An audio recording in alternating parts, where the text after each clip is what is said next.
À la une de l'actualité de ce lundi, ils sont au total 111 lieutenants de l'Académie militaire Georges Namoineau à être présentés au drapeau ce week-end. La cérémonie de sortie de promotion est intervenue à Pau sous la présidence du chef de l'État, le capitaine Ibrahim Traoré. On en parle en début de journal. À suivre également la sortie médiatique du RISA, le rassemblement des intelligences pour la souveraineté de l'Afrique. Une sortie au cours de laquelle les membres de ce réseau déplorent les sanctions prises par la CEDEAO à l'encontre du Niger. Ils invitent l'instance sous-régionale à une solution diplomatique pour une sortie de crise. Vous les entendrez dans un instant. Et enfin en sport, la finale de la 30e édition de la Supercoupe AJSB a tenu ses promesses ce week-end du côté du stade Wobi de Bobo-Dioulasso. L'AS Douane remporte le trophée en s'imposant sur le score de 2-0 face à l'EFO. Images et réactions à suivre au cours de cette édition. Voilà pour le sommaire. Bonjour et merci de vous informer sur Twi TV. C'est une forte promotion de 111 stagiaires venus de 10 pays d'Afrique dont le Burkina Faso, la Côte d'Ivoire, le Mali, le Niger, le Sénégal, la Guinée-Conakry et bien d'autres à être présentés au drapeau ce week-end. Parrainé par le général de brigade à la retraite Abraham Traoré, cette 22e cuvée a été baptisée Promotion Triomphe par le président de la transition, le capitaine Ibrahim Traoré. Retour sur la cérémonie de sortie de promotion avec Maxime Jean-Eudes Bambara. C'est une cérémonie qui marque la sortie officielle de la 22e promotion des élèves officiers d'actifs de l'Académie militaire Georges Namoineau de Pau. Fini donc les 2 ans de formation, place désormais à une carrière professionnelle. Composée de 111 stagiaires, dont 9 personnels féminins, cette 22e promotion a été baptisée par le président de la transition, le capitaine Ibrahim Traoré, Triomphe. Le message envoyé à travers ce nom de baptême, comme vous l'avez compris, Triomphe, c'est dû au contexte que nous avons actuellement, qui est un contexte donc de conflit. Et notre message à l'endroit de ces jeunes gens qui viennent de finir leur formation, c'est que nous devons triompher face à l'ennemi, face à l'adversité, d'où qu'ils viennent. Selon le chef du bataillon, William Desmond Baguera, commandant de l'Académie militaire Georges Namoineau, les officiers ont suivi des modules qui intègrent à la fois des cours théoriques et des formations pratiques. Officier, vous ne le serez pas par la beauté de votre tenue et encore moins la consistance de vos épaulettes. Mais officier, vous le serez par votre capacité à conduire des hommes à la victoire. Soyez humble dans votre autorité et traitez chaque individu avec respect et compassion. Les véritables leaders inspirent par l'exemple et font preuve d'empathie envers ceux qu'ils servent. Conscients du défi sécuritaire auquel fait face le Burkina Faso, les élèves stagiaires, par la voix de leur délégué général, le sous-lieutenant Bayouré Pascal Corgo, se disent prêts à apporter leur contribution dans la lutte contre le terrorisme. Nous sommes conscients que cette lutte ne sera pas facile. Elle nous coûtera peut-être la vie. Mais c'est dans cet esprit de combativité, de témérité et de sacerdoce que nous avons été formés à l'école des hommes. Je puis vous assurer que nous ne courberons jamais l'échine. Nous nous battrons jusqu'à ce que le Burkina Faso sorte vainqueur de cette guerre injuste qui lui a été imposée. Nous en faisons le serment. Sur les 111 stagiaires, l'on dénombre 97 nationaux et 14 venus des pays amis du Burkina Faso, que sont la Côte d'Ivoire, la Centrafrique, Djibouti, le Gabon, la Guinée, le Mali, le Niger, le Sénégal et le Togo.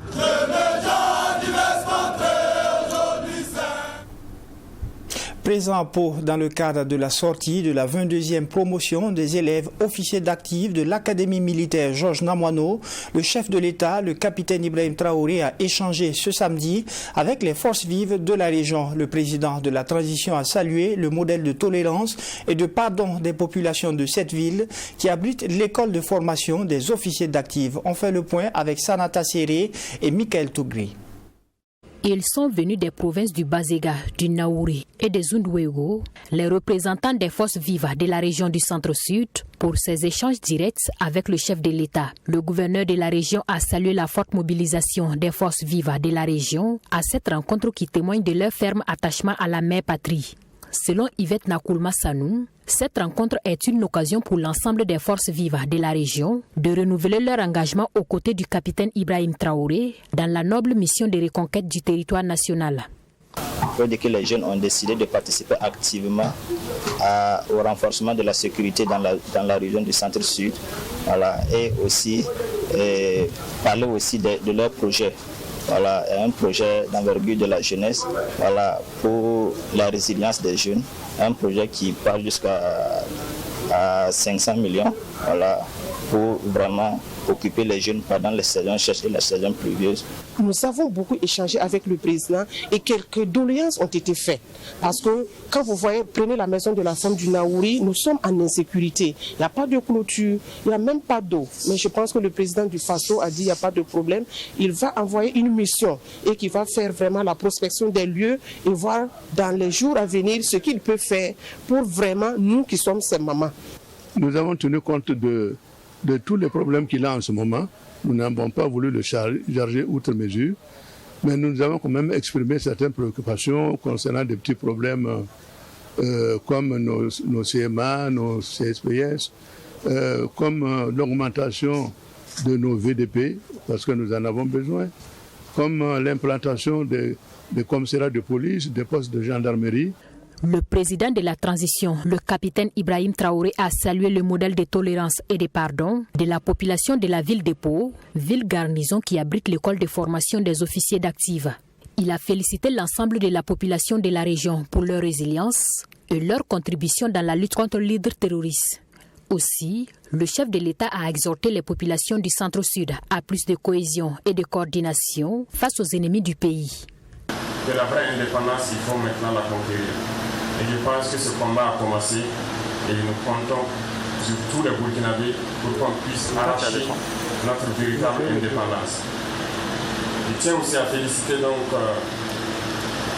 toutes les forces de la région pour la résilience, l'esprit de combativité que vous avez eu depuis que ces événements ont commencé. Et j'exhorte donc les gens à plus de cohésion, à pouvoir encore mieux se communiquer, mieux coordonner pour faire face à la menace terroriste qui menace tout le Burkina Faso. Les préoccupations soulevées par les forces vives de la région sont liées, entre autres, au renforcement des moyens dans le domaine de la santé et de la promotion de la femme, à la vétusté et au manque d'infrastructures pour l'administration déconcentrée, la réhabilitation des infrastructures routières, la réalisation d'infrastructures au profit des acteurs économiques, les questions liées à l'employabilité de la jeunesse, au développement des activités agricoles et aux défis sécuritaires ont également été abordées. En réponse à ces différentes préoccupations, le président de la transition a soutenu que des initiatives sont développées par le gouvernement pour apporter des solutions dans la mesure du possible, et ce pour satisfaire au mieux les besoins de la population. Et le chef de l'État, le capitaine Ibrahim Traoré, a réagi sur la question de cette affaire de guérisseuse en marge de sa rencontre avec les forces vives de Pau. Nous vous proposons dans ce journal un extrait de son intervention diffusée sur les antennes de la télévision nationale. Je ne sais plus c'est quel jour, le mercredi ou le mardi, j'ai rencontré, je pense, le président du Conseil supérieur de la magistrature, deux procureurs du Faso et puis le procureur du tribunal en question où les militaires étaient partis avec quelques membres du gouvernement pour comprendre la situation. Malheureusement, il n'y a pas de solution. Ça continue, le tapage continue, jusqu'à ce que je reçoive, avant-hier ou c'est quel jour, le rapport sommaire du directeur du renseignement qui m'avait briefé aussi un peu de la situation qui prévaut par rapport à la question donc de cette dame. Il a soulevé la question d'intérêt sécurité nationale. Je lui ai demandé, est-ce que vous avez pris le soin d'expliquer à tous les acteurs ce que c'est que cette question de sécurité nationale? Il a dit oui, sans rentrer dans un certain détail, parce qu'il y a une suite bien sûr à l'événement. Et ça ne doit pas fuiter ce qu'il a dit.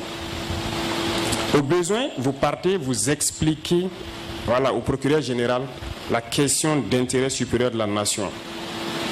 qui est en jeu.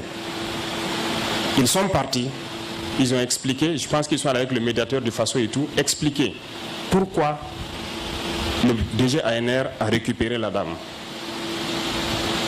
Malgré ça, les gens refusent de savoir raison garder.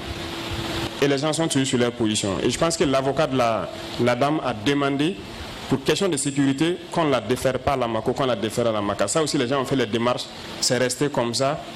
J'ai appris que c'est hier nuit que ça a été signé un communiqué pour déférer à la Maka et ainsi de suite. On ne s'est jamais immiscé. De 1960 à 2023, le Burkina Faso a enregistré 9 coups d'État, dont 8 réussis. Le pays des hommes intègres est donc l'un des pays qui enregistre le plus de coups d'État dans la sous-région. Que peut-on retenir de ces coups d'État répétitifs? Ces coups d'État ont-ils apporté un véritable changement socio-économique au Burkina Faso? Eh bien, le président du Centre parlementaire africain et ancien ambassadeur Mélégué Traoré donne quelques éléments de réponse dans ce reportage de Maxime Jean-Eudes Bambara. Avec 8 coups d'État réussis sur 9, le Burkina Faso est vraisemblablement le premier, sinon l'un des pays coutumiers des coups d'État dans la sous-région ouest africaine. De 1960 à 2023, le pays n'aura connu que 3 présidents civils sur les 9 qui se sont succédés au pouvoir. L'histoire politique du pays a été plus marquée par la gestion des militaires. Mais que retenir de l'impact des changements politiques sur le développement socio-économique du Burkina Faso? Pour l'ancien ambassadeur Mélégué Traoré, la question reste posée. Pour quelles raisons, malgré la multiplication des coups d'État, il n'y a toujours pas de changement socio-économique j'allais dire vraiment convaincant. Il n'y a pas de continuum entre nos régimes politiques. On ne peut pas avancer avec ça. Personne ne peut imaginer sérieusement que ce n'est pas des coups d'État répétitifs qu'on va s'en sortir. Si on devait s'en sortir grâce aux coups d'État, si les coups d'État pouvaient sauver le Burkina et le développer, il y a longtemps que ça se saurait. Nous serions parmi les pays les plus développés maintenant d'Afrique. Pour ce dernier, le Burkina Faso a mal à son système et régime de gouvernance. Et la multiplication des coups d'État au Burkina Faso est la conjugaison de plusieurs facteurs. L'armée ne serait jamais arrivée au pouvoir en 1966 si ce n'était pas la pratique politique de la Première République, le style de gouvernance du premier chef de l'État. Et si la foule elle-même n'avait pas crié l'armée au pouvoir. En 1974, l'armée ne serait pas venue au pouvoir, certainement, sans la pratique aussi de la Deuxième République. C'est un certain style de gouvernance qui amène aussi un certain nombre de pratiques également qui amènent les militaires à vouloir investir le pouvoir. À en croire le président du Centre parlementaire africain, les Burkinabés et surtout les acteurs politiques doivent réfléchir sur le modèle du régime politique à mettre en place afin de mettre fin au coup d'État et amorcer un véritable développement du pays. On loue tellement la démocratie libérale qu'on ne voit pas les limites et les dérives de la démocratie libérale. Là aussi, c'est dérives. Et on n'a pas encore trouvé vraiment des systèmes, j'allais dire, endogènes. Des systèmes qui naissent de ce que nous sommes en tant que Burkinabés et Africains. La pensée endogène, c'est ce qu'il faut également, selon lui, au Burkina Faso et partant à l'Afrique pour affirmer son indépendance. Et même ceux qui pensent être les plus progressistes, très souvent, ils ne sont pas indépendants. Les modèles qu'on a eu les plus, qui ont été les plus affirmés ici, prenez le modèle de Thomas Sankara. Avec le recul, c'était formidable sur le plan de l'ambiance. Mais ce n'est pas sérieux de dire que c'était endogène. Vous savez très bien que beaucoup de choses qu'on faisait étaient copiées à l'extérieur. C'était le style cubain, c'était le style Corée du Nord. Il n'y a toujours pas chez les Africains de pensée endogène véritable. Et c'est un de nos problèmes comme ça. Il n'y aura pas d'indépendance tant qu'il n'y aura pas ça. Pour parvenir à cette pensée endogène, il faut, selon l'ancien président de l'Assemblée nationale et ancien ministre de l'Enseignement supérieur, des hommes d'État visionnaires qui puissent mettre à contribution l'élite intellectuelle. Et au compteur, ils sont plusieurs pays de la sous-région à avoir connu des coups d'État durant ces 3 dernières années, avec une économie en baisse à cause de l'inflation mondiale. Quelles peuvent donc être les conséquences économiques de l'instabilité politique de ces différents pays? Eh bien, dans cet élément de Mamidriana Kamabou, l'économiste et ancien fonctionnaire de la Banque mondiale, Dr Daouda Zouré, lui aussi apporte des éléments de réponse. Les coups d'État se succèdent en Afrique de l'Ouest. Le Mali août 2020 et mai 2021, la Guinée-Conakry septembre 2021, le Burkina Faso janvier 2022 et septembre de la même année et le Niger juillet 2023. En 3 ans, 4 présidents ouest-africains ont été renversés par des militaires. La raison évoquée par les auteurs de ces coups d'État est la malgouvernance des présidents déchus. Pour Dr Daouda Zouré, économiste et ancien fonctionnaire de la Banque mondiale, l'instabilité politique accentue la pauvreté avec des impacts sur la croissance économique. Selon toujours lui, cette instabilité politique retarde le pays de plusieurs années. Dans ses propos, l'économiste a aussi souligné l'impact sur l'indice de développement humain. Éducation, santé, qui amène la croissance de 2 chiffres et au bout de 20 ans, vous pouvez sortir de la pauvreté. C'est le principe. Et les dépenses militaires, par contre, ont un impact négatif. Et en temps de crise, donc, on a tendance à augmenter les dépenses militaires qui enfoncent encore le pays. C'est ça. C'est grave. Tout dans l'armement, ça ne va pas. On va dans le mur et il n'y a pas de vision. Et si on ne fait pas attention, on va vers l'effondrement. Déjà que toutes les politiques antérieures qui étaient mauvaises, nous sommes en train de récolter les résultats. Hein? C'est ça. Réfléchir à des nouvelles politiques, c'est ce que propose l'économiste Dr Daouda Zouré afin de rehausser l'économie. Les dirigeants actuels de ces pays doivent mettre en place des politiques économiques visant le développement du capital humain.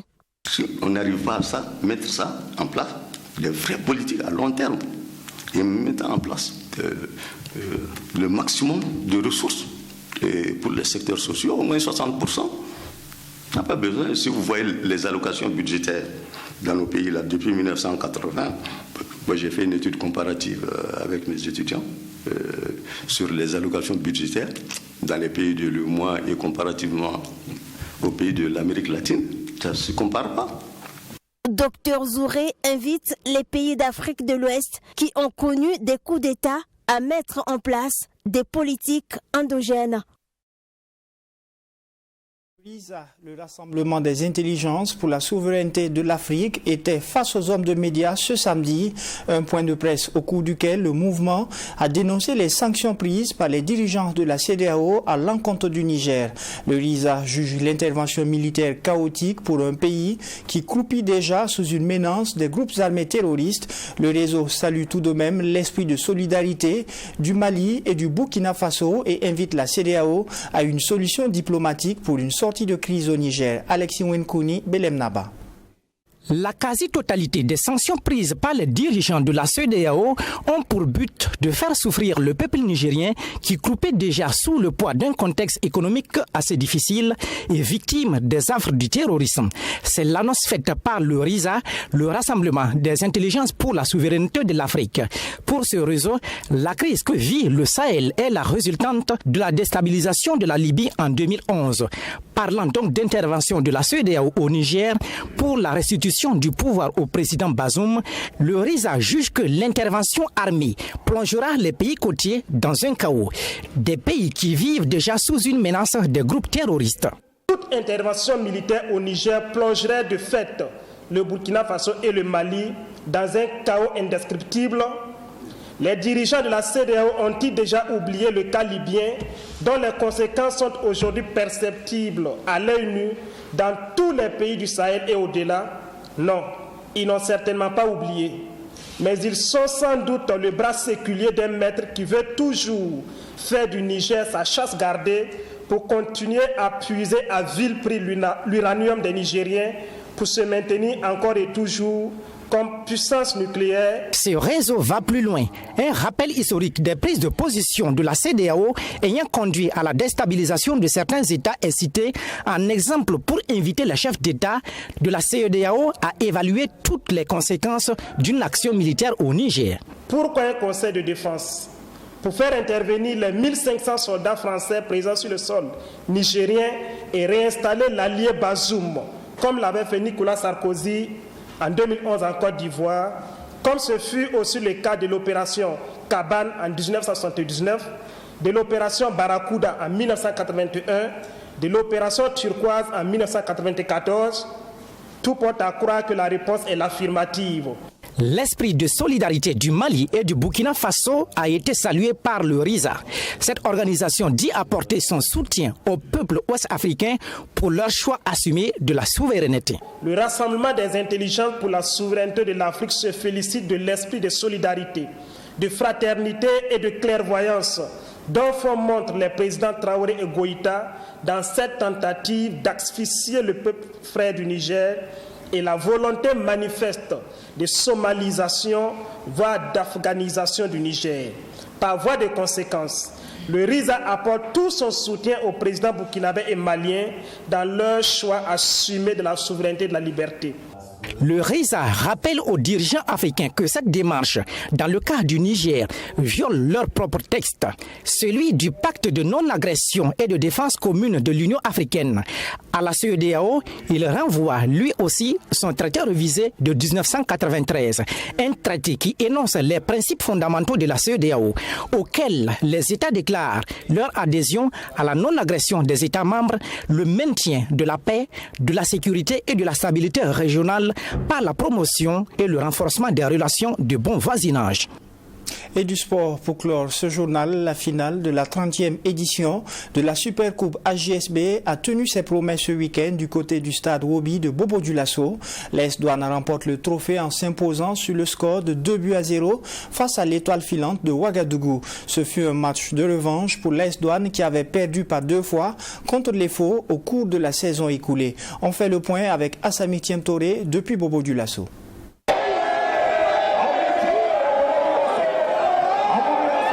C'était une revanche à prendre pour l'AS Douane et une confirmation pour l'Étoile filante de Ouagadougou à l'entame de cette super coupe AJSB. Comme il fallait s'y attendre, on assiste à une rencontre très serrée et tendue en première période. L'AS Douane déterminée à défendre son trophée et aussi éviter d'être dans une série de défaites face aux stylistes, met le pied sur le ballon à l'image de cette action, mais pas d'efficacité. Les Faux, très bien concentrés, ne laissent aucune faille jusqu'à la pause. De retour des vestiaires, l'AS Douane recommence à pousser. Suite à ce corner, la nouvelle recrue des Gabelou, Samba Diallo, venu du Mali, croise sa tête et tombe Paul Kagambega, le nouveau portier de l'EFO, transfuse de Salitas. Pris de confiance à la suite de ce but, c'est le colosse défenseur ghanéen de l'AS Douane, nouvelle recrue également, Moussa Souleymane Ouattara, qui place sa tête, mais Paul était sur ses gardes. Dans la foulée, l'AS Douane va bénéficier d'un pénalty suite à une faute de main dans la surface de réparation. Sans trembler, Ibé Michael double la mise. L'AS Douane mène 2-0.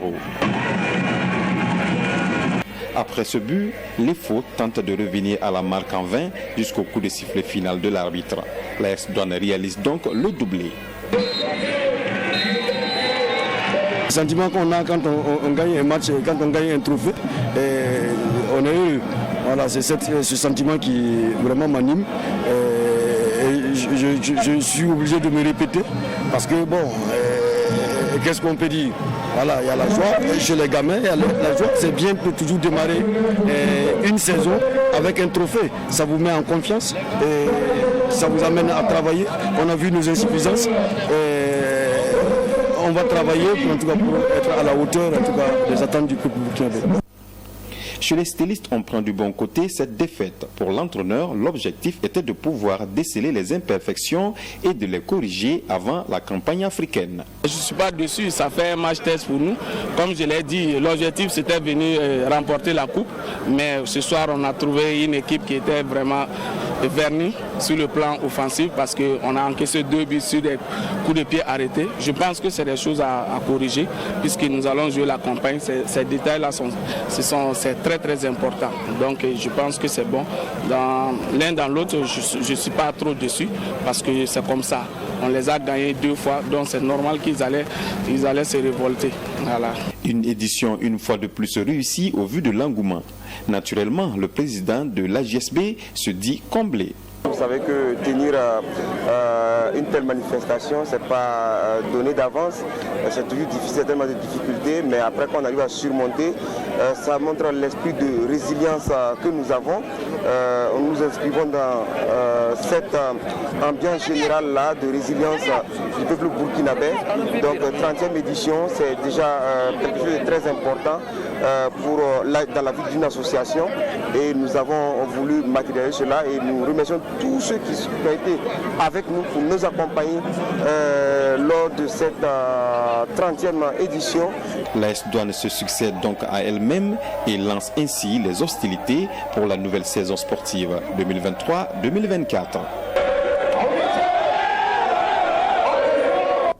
Ainsi s'achève cette session d'information de la mi-journée sur la télé interactive. Merci de l'avoir suivi et excellent après-midi à toutes et à tous.